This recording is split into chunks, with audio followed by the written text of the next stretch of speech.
ئەم کاتتان باش هاوڕێیان دووبارە خۆشحاڵم کە دێمەوە پێشبەرتان هەروەکو لە ڕێکلامەکەدا ڕنگ بێ بینی بیتتان هەوڵ ئەدەین یەک دوو ویانی سێ بەرنامەی ڤیدیۆیی لەسەر کێشەکانی ئێستای نێوان جیهان و ئیسرائیل عەرەب و ئیسرائیل فەڵەستین و ئیسرائیل ژوانیش لە ناو کەوانەدا لە نێوان موسڵمان و یەهودیەکاندا ساز بکەین لە بەشی ئەمڕۆماندا زیاتر باس لە بابەتە ئارکیۆلۆژیەکان بابەتە مێژوویەکان بابەتە مێتۆلۆژیەکان دەکەین و لە بەشەکانی ئایندەدا دێینە سەر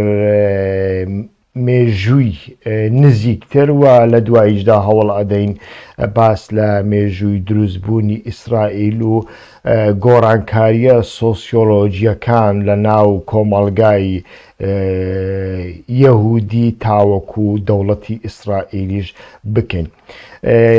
لەبەرچی هەوڵمدا یەکەمین جار بە بابەتە مێژوویەکان و بابەتە مێتۆلۆژی و ئارکۆلۆژیەکانەوە باس لە بابەتەکە بکەین چونکە هەر کاتێک کە شەڕێک لە نێوان ئیسرائیل و فەڵەستینیەکاندا دێتە ئاراوە مرۆڤەکان جیهان دەوڵەتان حیزبە سیاسیەکان ئەیدۆلۆژی و ئێدیا جیاوازەکان دابەش دەبن بەسەر دووبەرە و ینی سێبەرە و چواربەرە و مرۆڤایەتی لەبیر دەکرێ ئیتر هەر کەسێک بە پێی بۆچوونەکانی خۆی دەڕوانێتە بابەتەکان تەماشا دەکەین ئێستا کەش بە هەمان شێوەیە تەماشا دەکەین ڕۆژ ئاوامان هەیە بە تەواوەتی پشتگیری لە دەوڵەتی ئیسرائیل دەکا و لە هەمان کاتدا تەماشا دەکەین جیهانی ئیسلامیمان هەیە نەوەک بە تەنیا دژایەتی ئیسرائیل دەکا بەڵکو دژایەتی تاکەکانی یەهودیەکان و جووەکان و کۆمەڵگای موسەوی دەکام لە هەمان کاتدا تەماشا دەکەین تەنانەت بەشێک لە چەپەکان و مارکسیەکان و سۆسیالیستەکانیش دەکەونە ناو هەڵا و ئەمە لە مێژووشدا بە هەمان شێوە هەر هەبووە و ئەمانە هەمویان بەڕاستی پێمان دەڵێن کە بابەتەکە بەو شێوەیە نییە کە خەڵک بە شێوەیەکی سادا هەموو بابەتەکان ساکار دەکەنەوە بۆ ئەوەی کە یەهودی باشە خراپە ئیسرائیل باشە خراپە کۆمەڵگای جوولەکە باشە خراپە فەڵەستینیەکان باشن و یانیش خراپن بابەتەکە بەم شێوەیە نیە بابەتەکە زۆر لەما قوڵترە لایەنی مێژووی و لایەنی سۆسیۆلۆژی هەیە بۆیە لەو بەرنامەیەدا هەوڵ ئەدەین لە سەرەتاوە بەڕاستی هەندێک تێگەیشتنی تایبەت بخەینە ڕوو بە تایبەتیش بۆ خوێنەری کورد کە بەداخەوە لە سەردەمی سۆسیال مێدیادا لە سەردەمی مێدیای مۆدێرندا تەماشا دەکەین بابەتەکان زۆر کورد دەکرێنەوە بابەتەکان زۆر سادە و ساکار دەکرێنەوە چونکە مەبەست لێرەدا بە تەنیا قازانجکردنی بینەر و خوێنەر و سەرنجڕاکێشانی خەڵکەوە لێرەدا بە تەنیا مەبەست ئەوەیە کە ئەو بابەتانەی کە پۆپیلەرن واتە ئەو بابەتانەی کە باون واتە بە پێی باوی کۆمەلگا بە پێی عەقلی کۆمەلگا دەبێ ڕۆژنامە نووسان و مێدیاکان قسە بکەن ئەگەرنا تووشی سزا دەبن لەلایەن دەوڵەت تووشی سزا دەبن لەلایەن حیزب و یاریش تووشی سزا دەبن لەلایەن کۆمەلگا چونکە کۆمەلگا شوایە تەماشا دەکەی کەسێک کە جوێنێک بە یەهودیەک ئەدا سەرنجی خەڵک زیاتر ڕاکێشی کەسێک کە جوێنێک بە فەڵەستینیەک ئەدا سەرنجی خەڵک زیاتر ڕاچێ بەڵام کەسێک کە بیاوێ بە شێوەیەکی عاقلانی لەسەر خۆ بابەتەکە تاو توێ بکە تەماشا دەکەین سەرنجی زۆر خەڵک ڕناکێشێ و ئەمانە هەمویان بەڕاستی دەمانبنەوە بۆ کۆمەلگایەکی چەند قوتبی چەند جەمسەری و کۆمەلگایەکی بێعەقڵ و دواکەوتوو لەو بەرنامەیەدا هەروەکو باسم کرد باس لەو هەموو بابەتانە دەکەین کە هۆکار چییە و پرسیاری ئەوە دروست دەکەین ئایا یەهودیەکان بۆ جیاوازن ئایا یەهودیەکان لە مێژوودا چۆن بوون چۆن دروست بوون لەکوێ دروست بوون ئەو خاکەی ئێستا ویانیش ئەو دیوارەی ئێستا ویانیش ئەو شوێنەوارە ئاینی ئێستا کە شەڕی لەسەر دەکرێ لەوێدا سەرەتا چ قەومێک هەبوونەوە ئەمانە چۆن گۆڕانکاریان بەسەردا هاتوونە یعنی بۆ ئەوەی باسی یەهودیەکان بکەین دەبێت سەرەتا باسی ئیبرانیەکان بکەین بێگومان ئیبرانیەکان لێرەدا پرسیاریەکەم کە دێتە ئاراوە ئایا ئیبرانیەکان ئاینن یان نەتەوەن خۆی لە خۆیدا کۆمەڵێک ناو و دەستەواژە هەن لە مێژوودا بە شێوەیەک بەکار هاتوون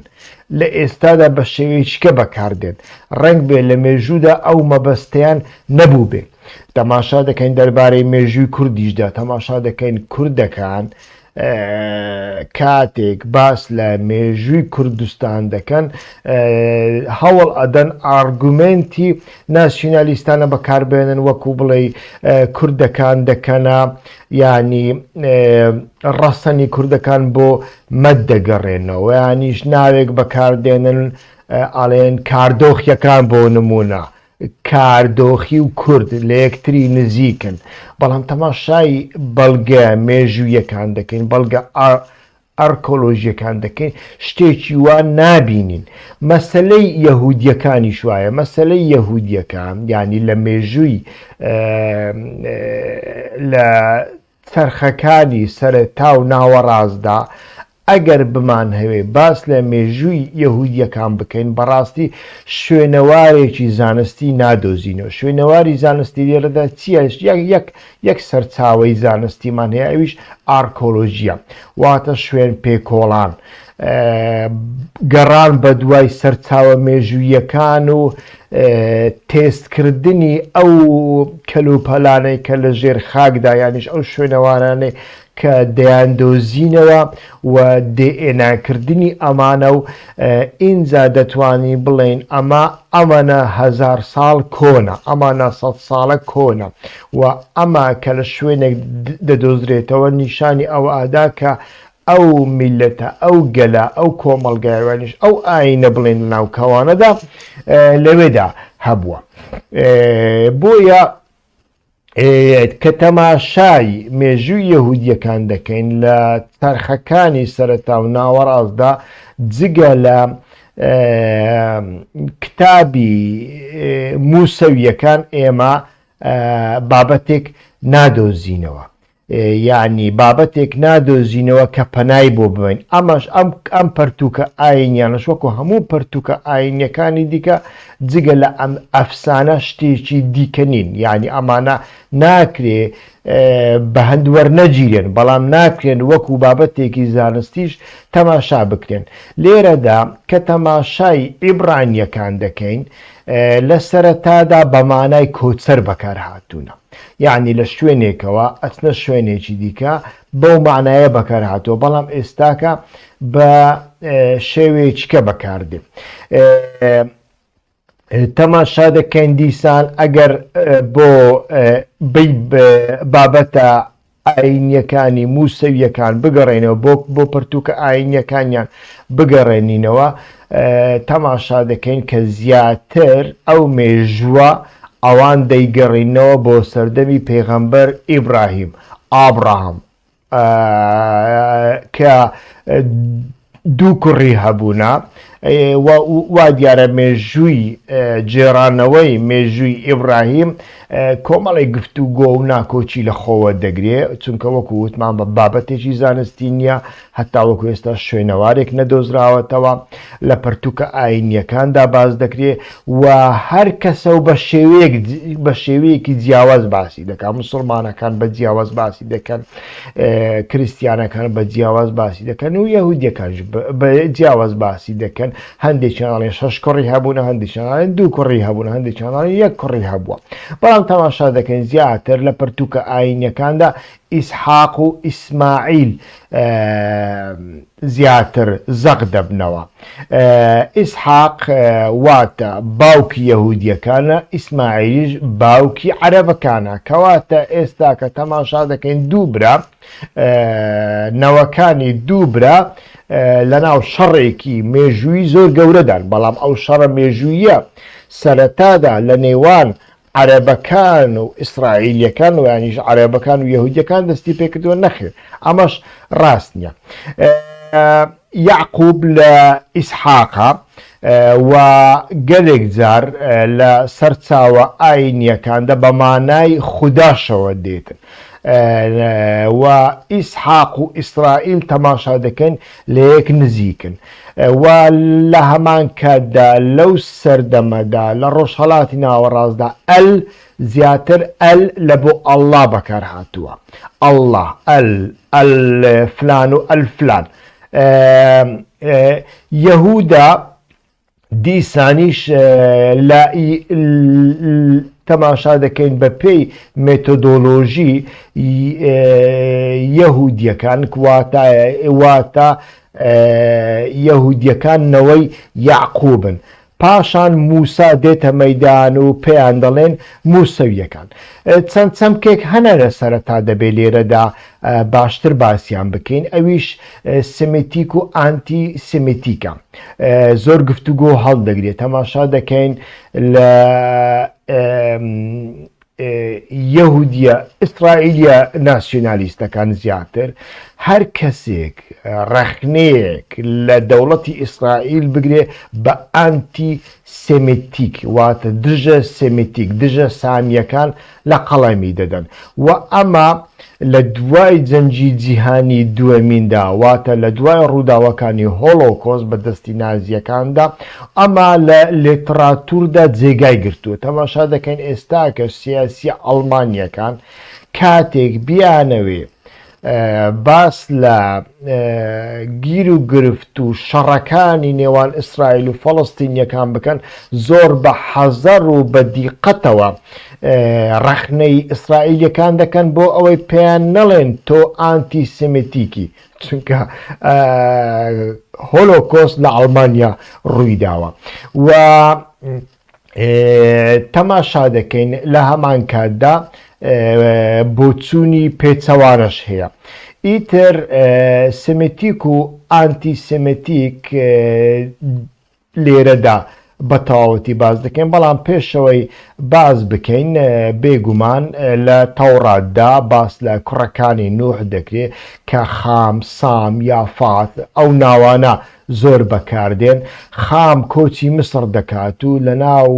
ناو لە زمانی ئەو گروپانە دەڵێن خامیەکان بۆ نمونە. سامیش یەکێک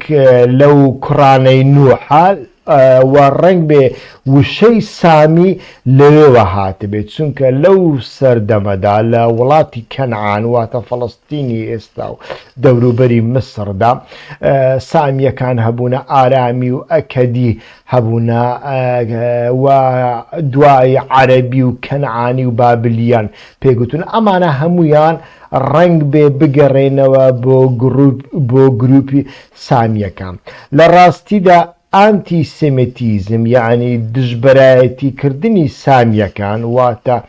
یەهودیەکان کە ئێستا زیاتر وەکو ئەوەی دژبەرایەتی کردنی ئیسرائیلیەکان و یانیش بە تەنیا یەهودیەکان بەکاردێ، بەڵام لە ئاسڵ وەکو باسمان کرد لە مێژوودا یەهودیەکان ئەگەر نەوەی سام بن واتە یەکێک لە کوڕەکانی نوح ئەوە بە تەنیا یەهودینین کەواتە ئارامیەکانن واتە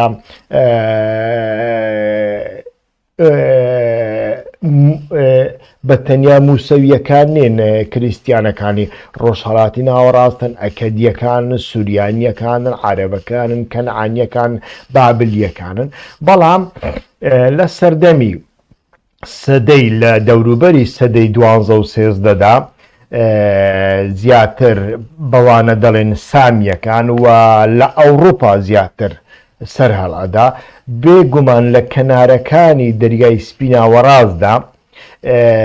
یەهودیەکان سەرەتا جێنشین دەبن لەو سەدەیەدا واتە 12 یەهودیەکان لە ناوەڕاستی ئەوروپادا نین بەڵام لە کەنارەکانی ئیتالیا و یۆناان و لە بەشێکی ئیسپانیدا دەبیندرێن و پێیان دەڵێن سێمیتیک واتە سامیەکان کەواتە پرسیارەکە ئەوەیە لێرەدا یەکەمین چەکماغەی دژایەتیکردنی یەهودیەکان لەکوێوە سەرچاوە دەگرێ لە بۆ چ ئەو دژایەتیە دروست دەبێ بێگومان ئەو دژایەتیکردنە و یانیش ڕاستە بڵێن سەرەتا دژایەتیکردن نەبووە سەرەتا جیاوازکاری بووە ئەو جیاوازکاریە سەرەتا لە سەردەمی هەلێنیەکاندا واتە لە یۆنانی کۆندا دەست پێ دەکات لەو سەردەمەدا لە کەنارەکانی دەریای سپیناوەڕاستدا کۆمەڵێک بیر و باوەڕ و ئاینی تێکەڵاو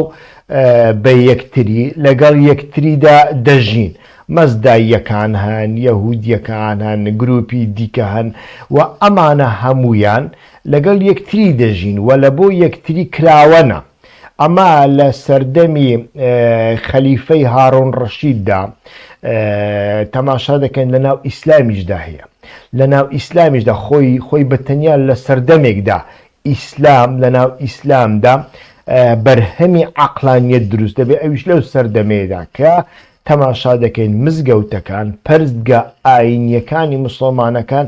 کراوە دەبن لە بۆ خەڵکی ناموسڵمان و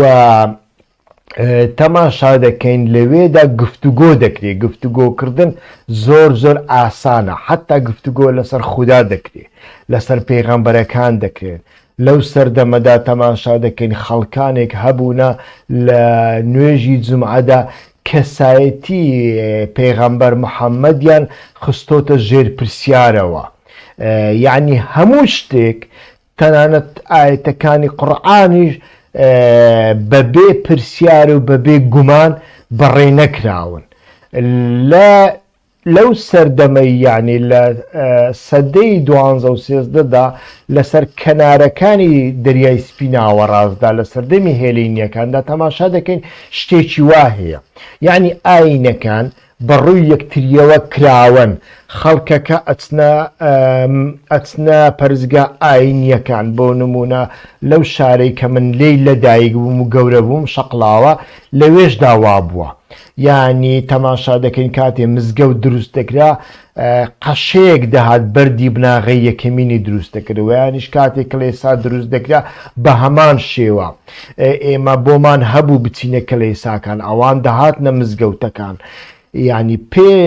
هەتا ناوەڕاستی هەشتاکانیشدا من بکەم کە زۆر منداڵ و ئەم شتانە بەبیر دێن و تەماشا دەکەین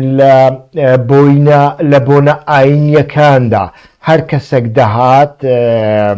بە پێی دابوونەریتی خۆی بەڵام تێکەڵاویەک لە نێوانیاندا هەبوو کێشەیەک لە نێوان تەماشا دەکەین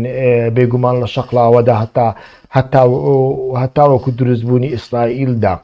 یەهودیەکانیش هەبوون یعنی سێ بەش بوو بەشی مسلمانان بەشی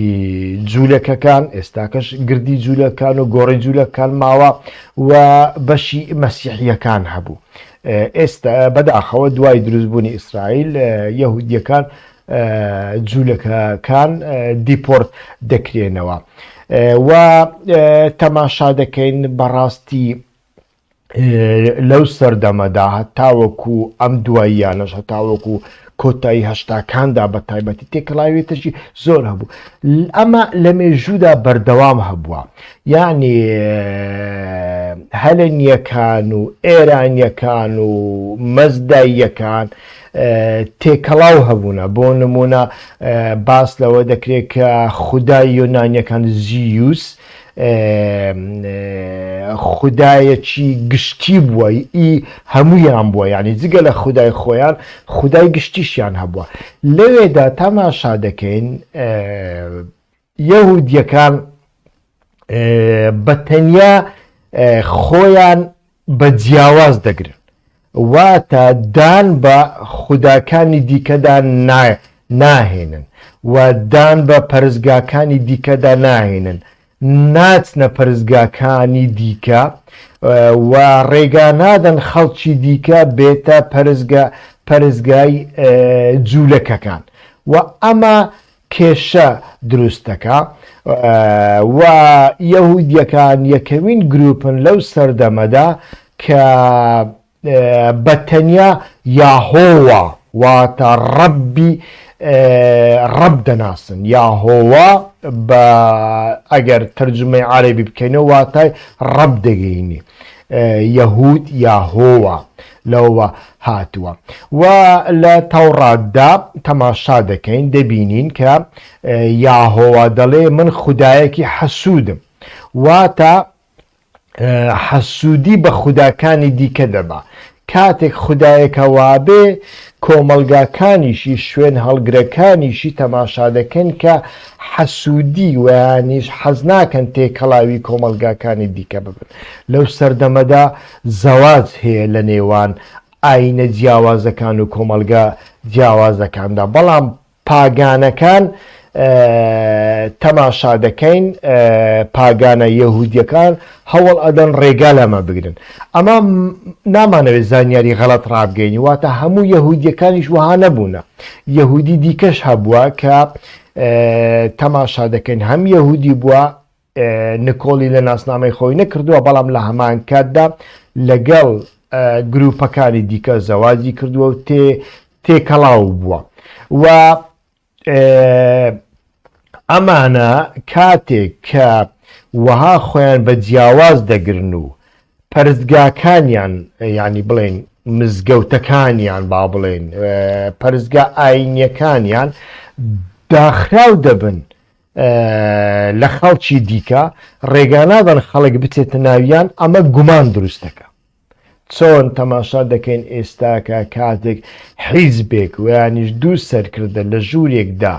کۆ ببنەوە دوایی هیچ ڕانەگەینن، ڕێگانەدان ڕۆژنامە نووسان بچنە ژوورەوە و پرسیاریان لێ بکەن و بابەتەکە بگوازنەوە، گومان دروستەکە لای خەڵک. بە هەمان شێوە لەو سەردەمەشدا تەماشا دەکەین کە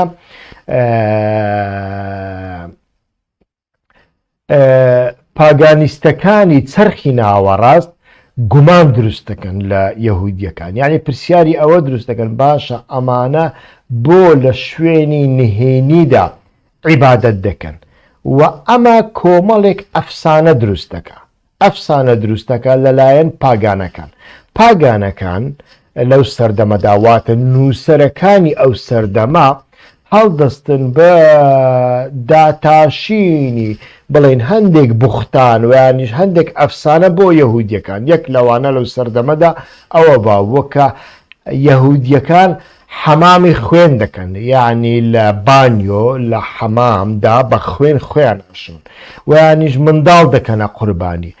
لەو سەردەمەدا هەر مناڵێک کە ون دەبێ ئەڵێن یەهودیەکان دزیان، خەڵکەکانی دیکەش خۆی لە یەهودیەکان بە جیاواز دەگرێت، کاریان لەگەڵ ناکەن، خۆیان لێ بە دوور دەگرن و ئەمە وا دەکا کە شتەکە ببێتە دوولایەنە، واتە بە تەنیا لایەنێک خۆی پەراوێز نەخستووە، باوکو لایەنەکانی دیکەش ئەوانەی پەراوێز خستوونە. هەتا وەکو تەماشا دەکەین لە سەردەمانێکدا کە هیچ کەس لەگەڵ یەهودیەکان کار ناکە، کاریان پێنادەن و ئەمە وا دەکا کە یەهودیەکان هیچ ڕێگایەکیان لە پێشدا نەمێنێتەوە جگە لە بازرگانی کردن. جوولەکەکان بە بازرگانی باش بەناو دەنگن، بەڵام ئەو بازرگانی کردنە لەوە هاتووە کە خەڵکانی دیکە ئەوانیان پەراوێز خستووە، چونکە لیان ترساون، چونکە کەس ناتوانێت بیان بینی، کەس نازانێ ئەوانە لەو شوێنە داخراوانەدا کە نوێژ دەکەن، عیبادەت دەکەن، چی ئەکەن. بۆیە ئەم جۆرە ئەفسانانە دروستکراون، چۆن ئەفسانەی ئیسلامی سنی لە بۆ ئێزیدیەکان هەیە، چونکە ئێزیدیەکانیش تا ڕادەیەک داخراون ئەوانیش لەگەڵ خەڵکی دیکە زەواج ناکەن، داخراون، هەرچەندە ئێزیدیەکانی چەند بەشێکن، ئێزیدیەکانی عەلاق جیاوازن، ئێزیدیەکانی تورکیا جیاوازن، ئێزیدیەکانی جۆرجیا و قەفقاسیە جیاوازن، بەڵام تەماشا دەکەین بە شێوەیەکی گشتی ئەمان لەناو ئێزیدیەکانیشدا هەیە و ئەمە ناتوانین بە تەنیا بۆ ئەوە بگەڕێنەوە کە ئەوانەوانە، بەڵکو ڕەنگ بێ هێرشە سایکۆلۆژیەکانی کۆمەلگای بەرامبەر وای کردبێ ئەمانە بترسێن و لە ماڵەکانیاندا کۆمەلگای بچووک و داخراو دروست بکەن. ئەمەش هەیە. پاشان تەماشا دەکەین جیاوازی لە چی پێدەن لە شەقامی گشتی بە دەردەکەوێ. لە لای یۆنانی و ڕۆمەکاندا لەشی مرۆڤ مقدسە، پیرۆزە. لە ئەفریقاش ئەمە هەیە، لە ئەمریکای لاتینیشدا ئەمە هەیە. تەماشا دەکەن زۆرجار خەڵکەکە گاڵتە بەمانە بە کەسانێک دەکە کە ژن و پیا و بەڕووتی تەماشا دەکەین بۆنەیەکی ئاینی هێویانیش بۆنەیەکی کۆمەڵایەتی هەیە، یان ژنێک منداڵی دەبێ تەماشا دەکەین ئاهەنگێک دەجێڕن و ژن و پیاوەکان ڕوتن، هیچ جلو بەرگێکیان لە بەردانیە، چونکە لە لای ئاینە کۆنەکاندا لەو سەردەمەدا لەشی مرۆڤ نابێ بشادرێتەوە، نابێ مرۆڤ لە لەشی خۆی شەرم بکە. لەشی مرۆڤ خوا پێیداوە و ئەو لەشە مقدسە دەبێ نیشان بدرێ. تەماشا دەکەین ئێستاکەش لە ئەوڕۆپادا لە هەندێک شوێن کامپی گەشتیاران هەنا، لەو کامپە گەشتیاراندا ئەتۆ ناچاری بە بێجل بگەڕێی بۆ نمونە. ئەمەش واتە شتێکی وایە، یعنی لەبەر ئەوەی لەشی مرۆڤ پیرۆزە. بەڵام تەماشا دەکەین لەبەر ئەوەی هاهامەکانی یەهودیەکان پێیان عیبە ئەمە ببێ و ئەمە لە تەوراتیشدا هەیە، یەهودیەکان ئەم کاتە بەتەنیا جلوبەرێک لەبەر دەکەن لە بۆنەکاندا، ئەو بۆنانێک کە هەموو گروپ و ئاینەکان بەیەکەوەن کۆ دەبنەوە بۆ نمونە ئاهەنگێک دەجێڕن تەماشا دەکەن خەڵکەکە ڕوتە شانازی بە لەشی خۆیەوە دەکا، بەڵام یەهودیەکان جلەکانیان داناکەنن. ویانیش تەماشا دەکەین یەهودیەکاندا قژی خۆیان بە شێوەیەک بەردەدەنەوە، ڕیشی خۆیان بە شێوەیەک بەردەدەنەوە، ژنەکانیان جلی جیاواز و سەرپۆشی جیاوازی تایبەت لە خۆ دەکەن، خۆیان جیا دەکەنەوە لە کۆمەلگاکانی دیکە. و ئەمەش تەماشا دەکەین پێکدادان دروستەکە، جیاوازی دروستەکە لە نێوان کۆمەلگاکاندا. ئەم کاتە نووسەرە وەکووتم نووسەرەکانی ئەو سەردەمە پاگانیستەکان بە یەهودیەکان ئەڵێن میسانترۆپ. میسانترۆپ واتە کەسانێک کە ڕقیان لە مرۆڤە، یعنی یەکەمین دەستەواژە کە ئەو کاتە لە بۆ یەهودیەکان بەکاردێ ئەو کۆمەلگای کە ڕقی لە مرۆڤەکانە. تەماشا دەکەین لە لەشی مرۆڤەوە دەست پێ دەکاویانیش لە جیاوازی بەرگپۆشینەوە چی دروست دەبێ، لەوە ئەوە دروست دەبێ کە تەماشا دەکەین ناو لەو کۆمەلگایە دەکەن میسانترۆپ، واتە کەسانێک کە ڕقیان لە مرۆڤەکانە. و ئەمە تەماشا دەکەین هەروەکو باسمان کرد یەهودیەکان لە کۆمەلگاکانی دیکە جیا دەکەنەوە. بەڵام ئەمە لە تەوراتیشدا هەیە، خۆی لە تەوراتدا سونەت لە تەوراتدا خۆ جیاکردنەوەیە لە مرۆڤەکانی دیکە. ڕەنگ بێ ئەوە بەو مەبەستە بەکار نەهاتە بێ، ڕەنگ بێ بە مەبەستێکی بەرفراوانتر بەکار هاتە بێ. تەماشا دەکەیت ئێستاکەش کاتێک باس لە ڕۆشنبیر دەکرێت و یانیش ئینسانی حەقانی دەکرێت، تەماشا دەکەین دەڵێن ئەو ئینسانە حەقانیە لە ناو کۆمەلگادا جێگای نابێتەوە، خۆی دوور دەخاتەوە. ڕووناکبیر ئایا ئەو کەسەیە کە شەو ڕۆژ لە هەموو تەلەڤیزیۆنەکاندا دەرکەوێ و لە هەموو بۆنەکاندا دەرکەوێ و مەقەسێکی لە دەستدابێ و قردێلەکان ببڕێ و یانیش لە هەموو بۆنەکاندا قسە بکا و بچێتە هەڵپەرچێ و بچێتە مزگەوت و بچێتە کلێسا و بچێتە شەڕ و شەو ڕۆژ بچێتە جادە نەخێر. ڕووناک بێت ئەو کەسەیە کە تەماشا دەکەین دابوونەریتەکانی کۆمەڵگا شێوازی بیرکردنەوەی کۆمەلگا شێوازی ژیانی کۆمەلگا و ئاینەکان و شێوازە نەریتیەکان هەمویان دەشکێنێ و ڕق نا بەڵام ئۆپۆزیسیۆنی ئەم دابوونەریتانەیە بۆیە خۆی جیا دەکاتەوە ڕنگ بێ لە تەوراتیشدا بۆ مەبەستا هاتە بێ بەڵام ئەنجامێکی دیکەی لێ دەکەوێتەوە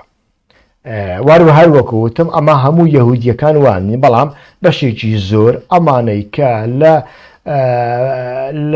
پەرێزگاکاندان کە لە ژێر کاریگەری حەهامەکاندان وان هەر کەسێک کەوانە بێ ڕوبەڕووی حەهامەکان دەبێتەوە و حەهامەکان بە کافر و یانیش بەخائین لە قەڵەمیان دەدەن هەروەکو ئێستاکە دەبینین لەناو ئیسلامی سیاسیدا هەیە لەناو گروپە سەلەفیەکاندا هەیە لەناو گروپە ئیخوانەکاندا هەیە کە دێنە سەردەسەڵات بێگومان حەهامەکان تەماشا دەکەین خۆی لەو کاتەدا سێ حەهام بڕیارەکان دەدەن ئەمە یەک لە گۆڕانکاریەکانە لە ناو یەهودیەکان گۆڕانکاریەکی ئەتوانین بڵێن تاڕادا ڕێژەیە ئەویش ئەوەیە کە حەهامەکان لەو سەردەمەدا سێ کەسن بڕیارەدەن و تێز و ئانتی تێز و سنتێزی پێدەڕێن لە زانستدا واتە یەکێکیان دەڵێن ئایا ئەمڕۆکە بە بۆنەی فلانە شت ئاهەنگێک هەیە یەهودیەکانی تێدان کۆمەلگاکانی دیکەشی تیان بۆ نمونە ئەو سەردەمە مانیەکان و مەزداییەکان چونکە تێکەڵاویەکی زۆر لەو سەردەمەدا لە نێوان ئێرانیەکانی ئێستا و یۆنانیەکان و ئیتالیەکانی ئەو سەردەمەدا هەبووە لە هەموو بوارەکاندا ئەو کاتە یەکێک بۆ نمونە لەوانە پرسیار دەکا ئایا هەهانێک ئەڵێ ئایا ئەمڕۆکە بەبوونەی فلانە شت یەهودیەکان بۆیان هەیە جلەکانیان بە شێوەیەک لە شێوەکان گۆڕانکاری بەسەردابێنن ئەوەی دومینیان دەڵێت نەخێر ئەمە دژی تەوراتە نابێت شتیوان ڕوو بدە بەڵام ئەمەی سێم چارەسەریەک لە نێوانیاندا دەدۆزێتەوە یعنی ئەمە وا دەکاتن لە کۆتاییدا بێگومان ئاینێکیکە دروست ببێ کە زیاتر ئاینی کاسۆلیکەکانە ئەمە لە کاسۆلیکەکاندا زیاتر هەیە بەڵام لەو سەردەمەدا هەوڵی وا لە ناو یەهودیەکانیشدا هەبووە و ئەم هەوڵە پارادەیەکی زۆر ڕێگری لێکراوە دەبێ هەروەکو باسم کرد ئەگەر بمان هەوێ مێژووی نووسراوی یەهودیەکان ببینین بەداخەوە جگەل لە تەورات شتێکی دیکەمان نییە وەکو وتمان تەورات بابەتێکە بابەتێکی ئاینیە وەکو بابەتێکی زانستی قبول ناکرێت کە تەورات لە سەردەمێکدا دروست بووە 2000 بەر لە زاین وەنیە لەو دەوروبەرەدا دروست بووە لە تەوراتدا بۆ نمونە باز دەکرێت کە 4000 ساڵ بەر لە زاین جیهان ساز کراوە و باس لەوە دەکا کە حەزرەتی نوح 3000 ساڵ بەر لە زاین دەرکەوتووە هەر بەپێی تەورات یەهودیەکان لە ئور واتە عراقی ئێستا دەوروبەری میزیۆپۆتامیا لە نێوان ڕووبارەکانی کەنارەکانی ڕووباری دیز لە فڕاددا و تاوەکو دواییش دەگاتە لە میزیۆپۆتامیاوە واتە لە ئورفاوە تاوەکو وڵاتی کەنعان و فەڵستینی ئێستا یعنی هەتاوەکو نزیکی مسر دەچن لە ڕووی زانستی ئێرکۆلۆژیدا ئەمە ئیسپات نەکراوە حەدیسان یعنی ئەمە هەتاوەکو ئێستا ئیسپات نەکراوە پاشان دەینە سەر ئەو بابەتە کە ئەو کۆسپ و تەگەرانە چین لە بەرامبەر زانستی ئەرکۆلۆژی کە ناکرێ ئێمە هەموو سەرەداوەکانی مێژووی یەهودیەکان بەدەستبێنین دوایی باس لەوەش دەکەم دیسان ئەگەر تەورات وەلاوە بنین بە تەنیا تەماشای بابەتی ئەرکۆلۆژی بکەین واتە پشکنینەوەی خاک و گەڕان بە دوای ئاسەوارەکان دەبینین بەشێک لە یەهودیەکان و کەسایەتی و پێغەمبەرەکانیاندا تەماشا دەکەین لەو سەردەمانەدا خۆی وێنەکێشان ئەوەیە تاوانە بەپێی تەوراتیش ینی یەهودیەکان کەسانێک بوونە لەو سەردەمەدا کە زۆر درەنگ دەستیان بە وێنەکێشان و پەیکەرتاشین و شتیوا کردووە چونکە ئەمەش لە تەوراتدا نییە بەڵام بەشێک لە یەهودیەکان پەیڕەوی ئەمەیان نەکردووە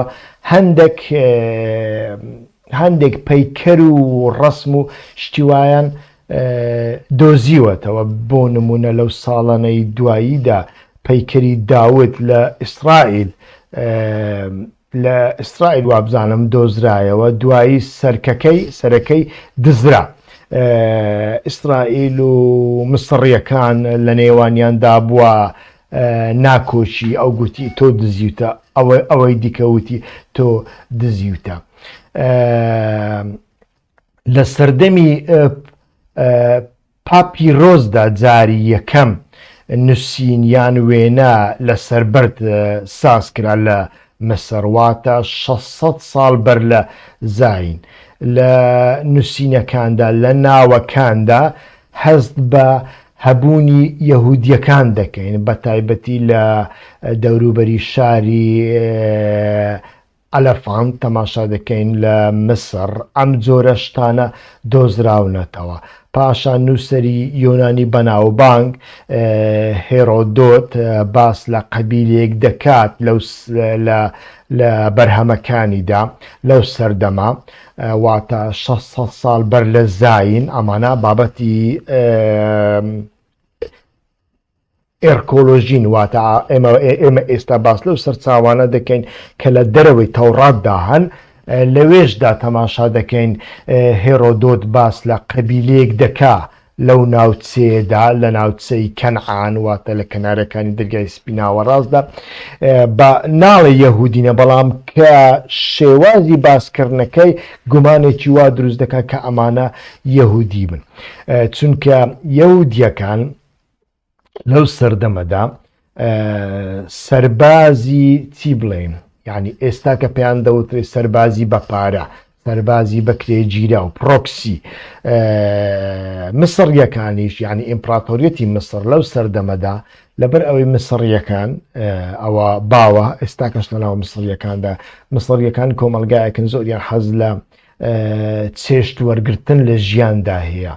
حەزیان نەکردووە بە خۆیان ببنە سەربازی خۆیان بەردەوام سەربازیان لە دەرەوە هێناون کۆمەلگایەکی دیکەیان هێناوە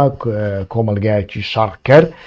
و کردوتیانە سەربازی خۆیان تەماشا دەکەین ئیسلامیش کە تورکەکان دێنی دەیان کاتە سەربازی خۆیان ویان تەماشا دەکەین ئێرانیەکان یۆنانیەکانیان کردوونەتە سەربازی خۆیان ئەوە لە ڕۆژهەڵاتی ناوەڕاستدا هەبووە کۆمەلگای ڕۆژهەڵاتی ناوەڕاست خۆی کۆمەلگایەکە لە چاو کۆمەلگاکانی دیکە زۆر حەز بە کەیف و سەیفی دەکاتن و تەمبەڵە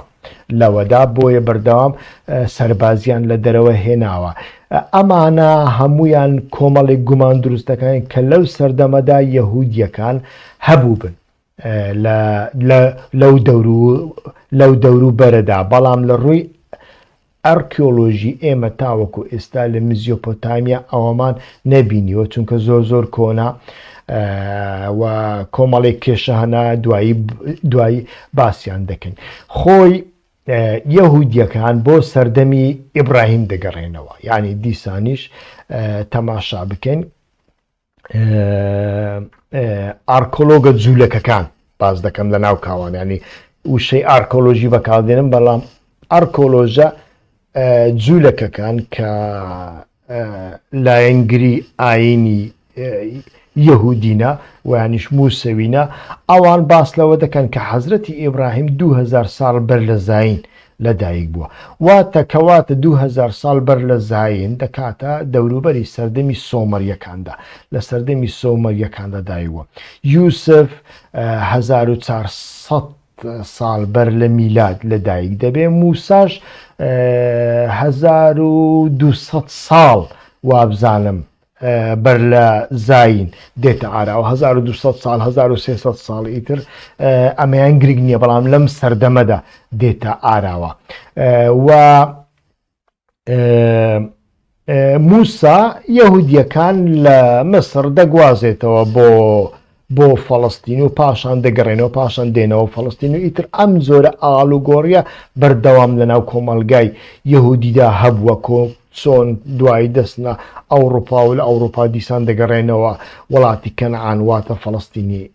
ئێستا یەکەمین پاشای ئیسرائیلیەکان بە پێی لیتراتۆر ساوڵ کە بە عەرەبی پێی دەڵێن شاوڵە واتە لە دەوروبەری 1025 بەر لە زاین و تەماشا دەکەین حەزرەتی داوود 1040 بەر لە زاین کە پێی دەگوترێت دەیڤید ئەمەش دێتە ئاراوە ئەمانە هەمویان بە پێی تەورات تا ئێستا هیچ بەڵگەیەکی دیکە نییە ینی ئەو ناوانەی کە باسمان کردن ئەمانەش بە پێی تەورات بۆ ئەوەی بەڵگەت بەدەست بکەوێ بێگومان دەبێ بچێ ناو قوڵایی شوێنێک ئەو شوێنەش بە تەنیا ئێستاکە مەسجد ئەقسایە دیواری پیرۆزە واتە قودسە ئەگەر بتهەوێ بە شێوەیەکی زانستی بەڵگەیەک بۆ مێژووی بیانی لێکۆڵینەوەیەک لەسەر مێژووی یەهودیەکان بکەی و بتوانی گریمانە بکەی کە چەند سەد ساڵ بەر لە ئێستا لەو شوێنە بوونە چیان هەبووە ئەمە بە تەنیا یەک چارەت هەیە کە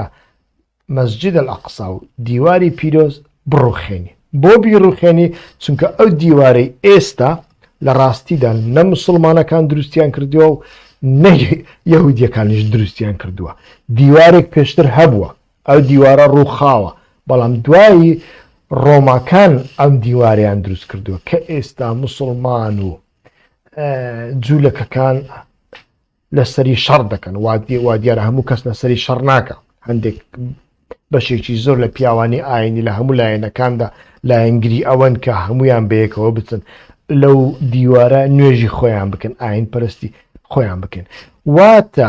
بۆ ئەوەی ئەتۆ لەسەر ئەم بابەتە لێکۆڵینەوە کە دەبێت ئەم دیوارە بڕوخێنی ئەم مزگەوتە بڕوخێنی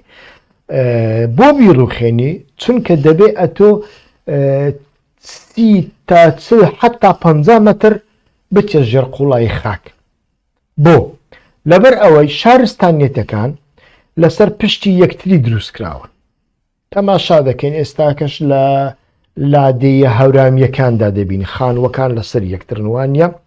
بەڵام ئەم خانوانە 400 ساڵ پێش ئێستا 500 ساڵ 1000 ساڵ پێش ئێستا خۆوانە بوونە خانووەکانی 400 ساڵ پێش ئێستا خراببوونە کەوتونەتە ژێر عەرز لەسەر ئەمانە خانووی ئێستا دیکە دروستکراون دوای ئەمانەش ڕووخاون خانووی دیکە دروستکراون شارستانیەتەکان لەسەر پشت یەکتری دروست دەکرێن بە تایبەتی شارستانیەتەکان بەهۆی شەڕ و کاولکاری و وێرانی سووتێنراون تێکدراون ڕووخێنراون دوای ئەوەی ڕووخێنراون لەگەڵ زەوی تەخت کراون کەوتونەتە ژێر زەوی ئینجا لەسەر ئەوە خانووی دیکە دروستکراون دیواری دیکە و مزگەوت دیکە دروستکراون قودسیش بە هەمان شێوەیە بەڵام ئەوڕۆ هیچ کەس ناوێری پێشنیارێکی وا بکەم ئەگەر پێشنیارێکی وا بکەیت ئیتر زەنجی جیهانی دروست دەبێت زەنجی جیهانی دروست دەبێت چونکە نە پیاوە ئاینیە یەهودیەکان بەمەڕازی دەبن و نە مسلمانەکانیش بەمەڕازی دەبن هیچ کەسێک بەمەڕازی نابێت کە مەسجد ئەقسا و دیواری پیرۆز و ئەمانە وێران بکرێن لە پێناوی ئەوەی کە ئەتۆ بچی 50 مەتر بچێ ژێر عەرز لێکۆڵینەوەی ئارکۆلۆژی بکەی و ئێسک و پڕوسک و مادەکان کۆبکەیەوە و تێستی دێئینایان بۆ بکەی کە ئەمە ئایا چێ لەوێ بووە لەو سەردەمەدا چونکە ئێستا کە تەماشا دەکەین ناسیۆنالیزم کێشەیەکی ناسیۆنالیزم ئەوەیە مرۆڤەکان دەگەڕێنێتەوە بۆ مێژوو دەگەڕێنێتەوە بۆ جوگرافیا و ناوەکان دەگۆڕن لە ناوی قەبیلەکانەوە بۆ ناوی جوگرافی و دواییشدا شەڕ لەسەر ئەوە دەکەن ئێمە پێشتر لەوێ بووین ئێمە پێش ئێوە لەوێ بووینە و ئەمە لە مێژووی مۆدێرنیشدا هەیە لە کەرکووک ئێستا هەیە عەرەبەکان کێنێ هاتوونە پێشتر لەوێ بوونیان لەوێ نەبوونە تەماشا دەکەین لە ناگۆڕنۆ کەڕەباغدا هەیە لە هەموو شوێنەکاندا ئەمە هەیە و ئەمە لە پێشتریشدا وابووە بابینە سەر ئەو پرسیارەی یەهودیەکان و خاکی فەڵەستین ئایا یەهودیەکان خەڵکی ئەوێن خەڵکی ئەوێنین و ئەمە چۆن ڕوویداوە کە ئێستا تەماشا دەکەین وەکوتم گفتوگویەکی زۆری لەسەرە دژبەرانی عەرەب دژبەرانی مسلمانە وەکو یەهودیە ڕەگەز پەرستەکان بیر دەکەنەوە کە لەو شوێنەدا بە هیچ شێوەیەک خەڵکی دیکە نەبووە بەتەنیا یەهودی هەبوونە واتە عەرەب نەبووە واتە ئیسلام نەبووە عەرەبەکان بانەڵێن عەرەبەکان تەماشا دەکەن عەرەبە تونڕەوەکان ناسیۆنالیستەکانوانیش مسلمانە تونڕەوەکان هەمان شت دەربارەی یەهودیەکان دەڵێن کە یەهودیەکان هاتوونە داگیریان کردووە تەماشا دەکەی ئێستا بزوتنەوەی حەماس هەموو جوولەکێک بە داگیر کرد دەزانێ بەڵام ئەمە ئەسڵ و ئەساسی نییە ئەمە ئەسڵ و ئەساس نیە بابەتەکە ناکرێوەها بە ئاسانی ساکار بکرێتەوە لەوەی یەکێک ئەوەی دیکە نەفی بکە ئەو دیالکتێکی شەڕە بەتەنیا دیالکتێکی جینۆسایدە هەر بۆیە جینۆساید بەردەوام لەسەر ئەو خاکەدا هەبووە و هەر هەیە هەتاوەکو ئەو دیالکتە کۆتایی پێنەهێنرێ ئەو جینۆسایدەش کۆتایی پێنەهێنرێ هەر وەکو وتمان بەپێی تەورات هەبوونی جوولەکەکان لە وڵاتی کەنعان و لە دەوروبەری مسردا لە سەردەمی ئیبراهیم حەزرەتی ئیبراهیم ئابراهام دەست پێ دەکەن جوولەکەکان وەکو وتم لە کەنعان بوونە بەڵام لەبەرەوەی کەنعان وڵاتێکی نزیکی مسرە و ئەتوانی بە ئاسانی لەوێدا بچیە سینە و بچیە مسر لەوێ لە مسردا دەبنە سەرباز و دەوڵەمەندیش دەبن گەلێک جار لەگەڵ ئیمپراتۆریەتەکانی مسریشدا ناکۆچیان لێ دروست بووە شەڕ و پێکدادانیش دروست بووە و تەماشا دەکەین لەوێ گەلێک جار ناچاری کۆچکردن بوون جانازانین ئایا دەریان کردوون لەوێ یان بە خۆیان ڕۆیشتون بەڵام دەبینین کە یەهودیەکان لە سەردەمێکدا ئەوان بانگەشە دەکەن لە قودس بوونە لە وڵاتی کەنعان بوونە دوای ئەوە لە مسر دەبیندرێن و لە مسر لەگەڵ ئیمپراتۆریەتەکانی مسردا باس لە فیرعون دەکرێن فەڕاون لەوێدا سازشیان کردووە هاوکاری یەکتریان کردووە دوای شەڕیان لەگەڵ دروست دەبێ و موسا ئەمانە دەگەڕێنێتەوە دووبارە دەگەڕێنێتەوە وڵاتی کەنعان واتە فەڵەستینی ئێستا کە ئەوان دەگەنەوە فەڵەستین وڵاتی کەنعان دەبینن خەڵکی دیکە لەوەیە یعنی لە مێشکی ئەواندا وڵاتی کەنعان وڵاتی یەهودیەکانە جگە لە یەهودیەکان کەسی دیکەی لێ نییە و کەسی دیکەی لێ نەبوو ئێستاش کەسی دیکەنێ بەڵام کە دەگەڕێنە ئەوە کە لەگەڵ موسا کۆچ دەکەن لە مسرەوە بۆ وڵاتی کەنعان دووبارە ئەبینن لەوێ خەڵکانی دیکە کە پێیان دەڵێن ئەبڕۆنەکان هیتیتەکان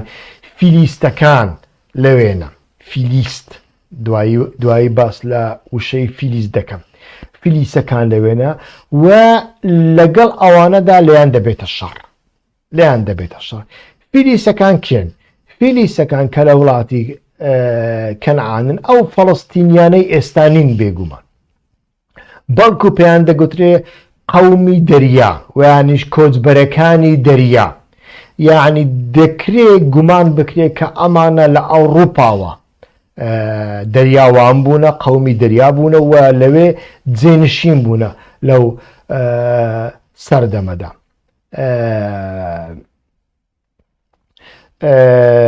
تەماشا دەکەین بە پێی مێتۆدۆلۆژیا دیسان لەو سەردەمەدا داڤۆت گۆلیات هەیە. داڤۆت گۆلیات قارەمانێکە شەڕ دەکات لەگەڵ پاشای فلیستەکان لەوێ. واتە تەماشا دەکەین کە شەڕێک دروست دەبێتن و لەو سەردەمەدا تەماشا دەکەین بە پێی مێتۆدۆلۆژیا باز دەکەم یەهودیەکان پاشای فلیستەکان دەبەزێنن و ئەمە ئەکرێ بە پێی ئەو مێتۆدۆلۆژیایە یەکەمین شەڕی نێوان فلیسەکان و جوولەکەکان بێ لەو سەردەمەدا. واتە چەند ساڵێک بە تەواوەتی ئەمە نازانین چەند ساڵێک کە جوولەکەکان یەهودیەکان لەگەڵ موسا لە مسرەوە دەگەڕێنەوە بۆ وڵاتی کەنعان. واتە شەڕی فلیستیەکان و مناڵەکانی بەنی ئیسرائیل لەو سەردەمەدا تقریبەن لە سەدەی 12 ئەتوانین بڵێن ساز دەبێ. بەڵام جگە لە شەڕ تێکەڵاویش هەبووە، یعنی تا ڕادەیەک تەماشای دەکەن لە نێوان پەلەستیەکان و جووەکاندا تێکەڵاویەکش هەبووە. هەموو مێژووەکە ویانیش شەڕێکی سەرتاپاگیری نییە. هەندێک کۆمەلگای جوولەکە و کۆمەلگای ئەوێ هەبوونە لەگەڵ یەکتری ژیاون بە بێکێشە و لە نێوانیاندا زەواجیان کردووە. ناوی فەڵستین ڕۆمەکان بەکاریان هێناوە و زۆربەی ناوەکان وەهانە. زۆربەی ناوی هیوە ناوی من بەخۆم لە خۆم نەناوە. ناوی کورد ڕنگ بێ کوردەکان بە خۆیان لە خۆیان نەنابێ. ناوی تورک ڕنگ بێ ترکەکان بە خۆیان ئەو ناویان هەڵ نەبژاڵێ. بۆ نمونە تورکەکان باز دەگرێت کە چینیەکان پێیان گوتونە تورک و یانیش بڵێن تەتەریەکان ئەو کاتەش کە تەماشا دەکەین لە چینەوە پێیان گوتونە تەتەر بەمانای کۆچەر هاتووە. ئەم کاتە بەمانای کۆچەر هاتووە و ناوی فەڵستینیش ڕۆمەکان دروستیان کردووە. بەداخەوە تەماشا دەکەین زۆربەی زۆری ئەوانەی لێکۆڵینەوە دەکەن تەنانەت بەشێک لە سۆسیۆلۆگی و مێژووناسە مۆدێرنەکانیش دەکەونە ناو ئەو هەڵەیە. دەیان هەوێ بەردەوام ئەو ناوەی کە من هەمە وانیشان بدەن کە ئەو ناوە ئەمن لە خۆم ناوە. تەماشا دەکەین کوردەکان هەبوونی کوردەکان بۆ کاردۆخیەکان دەکەڕێنەوە. ئەڵێن کاردۆخیەکان کورد بوونە، وشەی کورد لەوێوە هاتووە. بەڵام لە ئەدەبیاتی نووسراودا ئێمە بە تەنیا لە سەدەی حەوتدا دەبینین کە عەرەبەکان کوردیان بەکارهێناوە. یەکەمین کەس کە وشەی کوردی بەکارێن ناوی لە کورد ناوە کورد عەرەبەکانن، چونکە هاتوونەتە ئەو ناوچەیە قەومێکیان بینیوە ئەمانە یۆنانیەکان نین، دابوونەریتیان جیاوازە و ئەمانە پەرسەکانیش نین، دابوونەریتی ئەمانە جیاوازە. تورکەکانیش ئەو کاتە نەبووینە لەوێ ئەم ئیتر پێیان گوتونە کورد. کوردەکان لەوە هاتووە، یعنی لە لێکۆڵینەوە ئێرکۆلۆژیەکاندا بە تەنیا ئەمە دەبین. بەڵام تەماشا دەکەین مێژونووسی یعنی مێژونووس نا، بەڵام بڵێن ئەو کەسانەی کە لێکۆڵینەوە دەکەن حتا کەسانی کە گەڵێک بابەتی بە پێزیان نووسیوە، یعنی هەوڵیاندا و مەبەستم ئەوەیە ئاینگەری و نەتەوەگەری و ناسیۆنالیزم نەرم بکەن. هەمان هەڵەیان کردووە. تەماشا دەکەین بەڕێز ئۆزەلانیش لە پەرتووکە نوێیەکانیدا هەرچەندە پەرتووکان زۆر گرنگن و یەکەمین کەسە لەو کەسە بە تەمەنانەی سیاسیەکانی کورد کە هەوڵی داوا مێژووی کورد و کوردستان و ناسیۆنالیزم ڕەخنە بکات و نەرمی بکات و لەگەڵ جیهانی مۆدێرن بیگونجێنێ و گرێ کوێرەکان بکاتەوە. بەڵام لە هەمان کاتدا ئەویش تەماشا دەکەین کە باس لە مێژووی کورد دەکا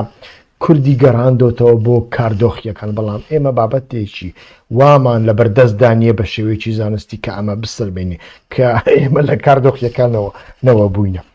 بابەتی فەڵەستینیش بە هەمان شێوەیە. یعنی فەڵەستین ڕۆمەکان جاری یەکەم بەکاریان هێنا. هەر ڕۆما ناو لە باشووری ناوچەکە دەنێ یۆدا واتە وڵاتی یەهودیەکان و ناو لە ناوچەی باشوور دەنێ فەڵەستین. یعنی ئەو ناوە لەو کاتەوە هاتووە لە دوای ساڵانی 66 دوای زاین بەهۆی ڕاپەڕینی یەهودیەکان دژ بە ڕۆما ئەو کاتە ناوی یۆدا یەهودی پەراوێز دەخەن، ڕۆمەکان پەراوێزی دەخەن و زیاتر فەڵەستین بەکاردێنن. یعنی تەماشاکە بابەتەکە چۆن دروست بووە و چۆن سەری هەڵداوە. لەو سەردەمەدا واتە 60 لە دەوروبەری ساڵانی 60ەکانی دوای زاین ڕۆما زۆربەی زۆری ناوی عیبری لە هەرێمەکە دەگۆڕێت و ڕەشیان دەکاتەوە و ناوی دیکە بەکاردێنن لەوێ. ئەمە لە چەرخی ناوەڕاستەوە هات نەوەک لە ئێستا ئەو ناوە ناوی فەڵەستین و ڕۆمەکان دایان ناوە نەوەکو عەرەبەکە نەوەکو مسلمانەکان. ناسیۆنالیزمی عەرەبی لە سەدەی 19 و 20دا کە خەریکە لە دایک ببێ ئەمان دێن ئیتر لیتراتوری ڕۆمەکان بەکاردێنن وەکو ئارگومنتێک و ناو لەو شوێنە دەنێن فەڵەستین و دوای ئەوەی کە کێشە دروستە بێت یعنی دەوڵەتی ئیسرائیل دروستە بێ و یانیش کێشە لە نێوان کێشەی خاک لە نێوان فەڵەستینیەکان و یەهودیەکان دروست دەبێ، عەرەبەکان و یەهودیەکان دروست دەبێ. ئەم کاتە ناسیۆنالیستە عەرەبەکان و یانیش مسلمانەکان حتا ئیخوان مسلمینیش هەڵدەستن بەردەوام ئەو ئارگومنتەی ڕۆمەکان بەکاردێنن ئەڵێن تەماشاکەن لە مێژوودا بەو ناوچەیە گوتراوە فەڵەستین. بەڵام لە ڕاستیدا باکووری فەڵەستینە باشووری یۆدایە لەبەر ئەوەی یەهودیەکان لەگەڵ لەو سەردەمەدا ئەڵێ چونکە سەردەمی ئیمپراتۆریەتی ڕۆما پارچەیە. ئێمە ناتوانین وەکو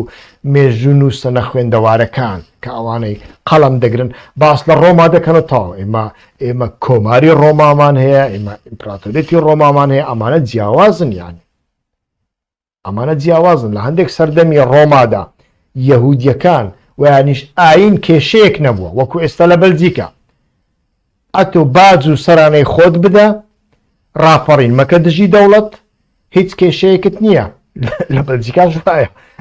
ئەتۆ بڵاستینگن یعنی تاکس زەڕیبە باج بدە تەواو ئەتۆ مسلمانی عەرەبی کوردی ئەمەکەی نەکێشەیە. لە هەندێک سەردەمی ڕۆماشدا وا بووە، بەڵام لەو سەردەمەدا کە باسم کرد واتە لە 60ەکانی دوای زاین تەماشا دەکەین یەهودیەکان ڕادەپەڕن. ئەو ڕاپەڕینەش ڕەنگ بێ ئارگومنتەکەی ئارگومنتی ئاینی نەبوو بێ، ئێمە نازانین، بەڵام ئەزانین لەو سەردەمەدا ڕاپەڕینێک هەبووە، شەڕێک هەبووە و ئیمپراتۆریەتی ڕۆما لەو سەردەمەدا ڕاپەڕینی یەهودیەکانی پوکاندۆتەوە و ناوی یۆدای ئیهمال کردووە، پەراوێز خستووە، ناوی فەڵەستینی بەکار هێناوە. ئەمەیان هەیە و ناسیۆنالیزمی عەرەبیش ئەمە ئێستاکە وەکو بنیشتێک دەجویتەوە وەکو بڵێ لەو سەردەمەدا ئیوانیش لە سەردەمەکانی مێژوودا شتێک نەبووە بە وڵاتی یەهودیەکان ویانیش یەهودیەکان لەوێ نەبوونە و دوایی هاتنەوە هەر هەموویان داگیرکردن و ئەمە جگە لە جینۆساید و کوشتن و حەماس و تەقینەوە و توفان العەقسا و دوای ئەوە وێرانکردنی غەزە و شوێنەکانی دیکە هیچ بەرهەمێکی دیکە لەگەڵ خۆیدا ناهێنێ. ئەمەش کارە ساتێکە دەکرێت باز بکەین کە ناسیۆنالیزم هێناویەتە سەر ئێمە. ئەو بابەتە زۆرتر درێژە دەچێشی، بەڵام لەبەر ئەوەی ئێمە ئێستا سعاتێکمان پڕ کردەوە من لێرەدا هەوڵ ئەدەم کۆتایی پێبێنم و لە بەشی دووەمیندا باس لە درێژەی ئەو بابەتە و مێژووی دوای ئەمە دەکەین ئەوەندەی بۆمان کرا. ئەگەر لە بەشی دووەمیندا نەمانتوانیت تەواوی بکەین زەحمەتە بتوانین تەواوی بکەین، چونکە ناتوانین لایەنە سیاسیەکەی و مێژووی مۆدێرن واتە دەوڵەتی ئیسرائیل و کێشەکان تاوتوێ بکەین. ئەو کاتە دەچینەوە سەر بەرنامەی سێمین. لە بەرنامەی سێمیندا باسی ئەم بابەتانە هەمیان دەکەین، بەڵام بۆ ئەوەی ژمارەیەکی زۆرتر لە خەڵک ئەم بەرنامێ و بەرنامەکانی دوای ئەوە بینی وەکو هەموو جار یەک تکاتان لێ دەکەم. کێشەمان لە بڵاوکردنەوە و گەیاندنی ڤیددیۆکان هەیە لە ڕێگای فەیسبوک و لە ڕێگای تەلەگرام و لە ڕێگای تویتر و ئەمانەدا. تاقا سەرچاوەیە کە من پشتی پێ ببستم یوتوبە، چونکە لە یوتوب بابەتەکان بە زەحمەت هاک دەکرێن، بە زەحمەت ڕەش دەکرێنەوە، بە زەحمەت خەڵک ئەتوانی کەناڵی یوتوبی من دابخە، ئەگەر داشی بخاتوانم بیکەمەوە دوای ماوەیەک بۆیە تکاتان لێ دەکەم و ئەمە بەردەوام دووبارە دەکەمەوە. خەڵکێکی زۆر تاوەکو ئێستا نازانن سوبسکرایب هەروەکو لە کە تەماشای دەکەی لە لای چەپتەوە لە خوارەوە شتێک نووسراوە بە ناوی سوبسکرایب، تکایە چرکەیەک لەوێ بکە کە چرکەکەت لەوێ کرد جا بە مۆبایلی تەلەفۆن دەکەی وانج بە کۆمپیوتەر لە ماڵەوە دەکەی کە چرکەیەکت لەوێ کرد داوای ئیمەیلەکەت لەوێکە ئیمەیلەکەت دەنووسی و پاسوەڕدەکەت دەنووسی و ئەتۆ دەبیە سوبسکرایب یعنی مشتڕێک، یعنی دەبیە بەشێک لەو کەناڵە. ئەوە مانای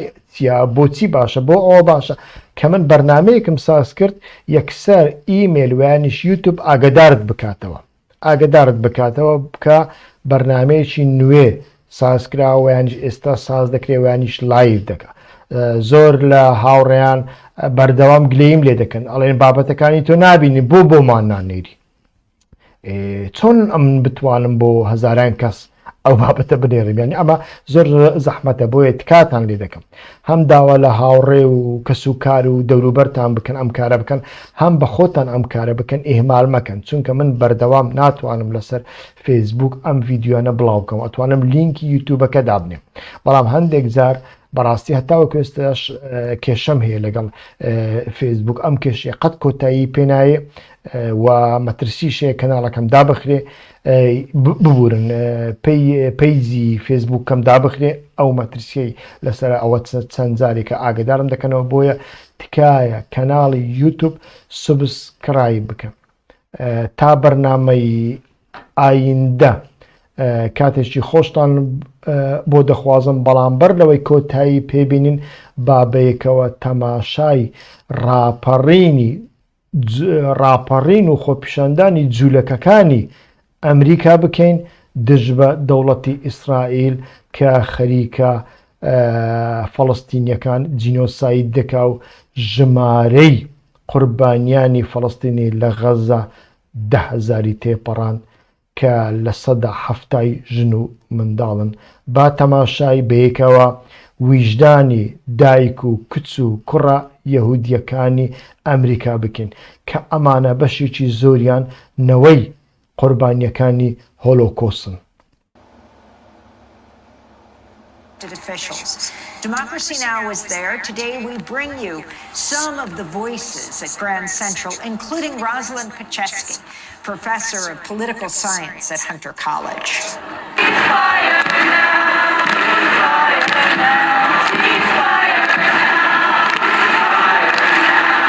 My name is Rosalind Pachetsky.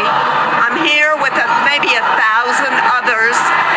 a lot of us Jews, but we are here to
celebrate their tragedy as the justification for the genocide of Palestinians. In over 2.5 weeks, we've already seen more than 7,000 Palestinians be killed, close to 3,000 Palestinian children, one Palestinian child killed every 15 minutes. These New Yorkers and so many across the college. بەڵێ بەڕێزان ئەمە ویژدانی جوولەکەکانی دانیشتووی ئەمریکایە، یعنی لەو خۆشیەدا کە هیچ کێشەیەکیان نییە، کە هیچ مەترسیەکیان نییە، تەماشا دەکەین هەتاوەکو ئێستا باس لەوە دەکرێت کە 1700 یەهودی ئەکادیمی، پرۆفیسۆر، ڕۆژنامەنووس و کەسانی دیکە کە کارمەندی حکوومەتی ئەمریکان لەسەر هەڵوێستەکانیان دژ بە دەوڵەتی ئیسرائیل و لەسەر ئەوەی کە نیگەرانی خۆیان دژ بە ئیسرائیل نیشانداوە و پێشگیریان لە خەڵکی مەدەنی فەڵەستین کردووە، دەستگیر کراون وا دیارە دەستگیرکردنەوەکانیان کاتی بۆ، بەڵام بەشێکی زۆر من بەخۆم 3 کەس دەناسم کە لە کارەکانیان بە تەواوەتی دەرکراون. بەڕاستی من 3 کەس دەناسم لە ئەمریکا، 3 یەهودی کە لە کارەکانیان دەرکراون و ئەمە بەڕاستی ویژدانێکی زۆر زۆر گەورەیە و نیشانمان ئەدا کە کۆمەڵگاکان یەکڕەنگ نین، وەکو ئەوەی هەموو یەهودیەک کافرە، هەموو یەهودیەک یەهودیە و دەبێ بەڕاستی خەڵکی دیکە پرسیار لە خۆیان بکەن ئایا ئەگەر بێت و حەماس 10,000 کەسی لە جوولەکەکان کوشت بووایە، چەند ئیسلامی سیاسی، چەند مەلای مزگەوتەکان، چەند خەڵکی موسڵمان دەهاتنە جادە و دەهاتنە کۆڵانەکان وازیان لە کارەکانی خۆیان دێنا و خۆپیشاندانیان دەکرد دژ بە حەماس و چەندیان ئامادە دەبوون کە دەستگیر بکرێن و لە کارەکانیان دەربخرێن. ئایا شتێکی وا دەبوو؟ ئێمە تەماشا دەکەین لە سەردەمی داعشدا ئەمە نەبوو. لە سەردەمی داعشدا هەمویان بێدەنجیان هەڵبژارد کاتێک ئێزیدیەکانی قەتل و عام دەکرد، بەڵام دوای ئەوەی کە بینیان داعشکە ئینجا بە وشەیەک زۆر شەرمنانە چیان دەگوت وەڵا داعش ئیسلام نییە، ئیسلام شتیوان ناکە. ێ باشە مادەم ئیسلام شتیوان ناکە بۆ لەو سەردەمەدا دژایەتیت نەکرد. یعنی ئەمە زۆر زۆر گرنگە مرۆڤ سوودی لێوەربگرێ. درێژەی پێ نادەم، لە بەرنامەی ئایندەدا هەوڵ ئەدەین درێژە بە باسەکەمان بدەین. زۆر زۆر سوپاستانەکەم تاوەکو ئێستا لەگەڵماندا بوون. تکایە ڤیدیۆکانمان بۆ دۆست و دەوروبەرەکانتان بنێرن، لایک بکەن، پرسیار بکەن. ئەگەر لە کاتی لایفەکەدا نەمتوانی وەڵامتان بدەمەوە، دوایی بە دڵنیاییەوە وەڵامی خۆتان وەردەگرنەوە و ئەم بەرنامانە درێژەیان دەبێ تا بەرنامەی ئایندە. کاتێکی خۆش، ڕێز و سڵاو، هیوا خۆشناو.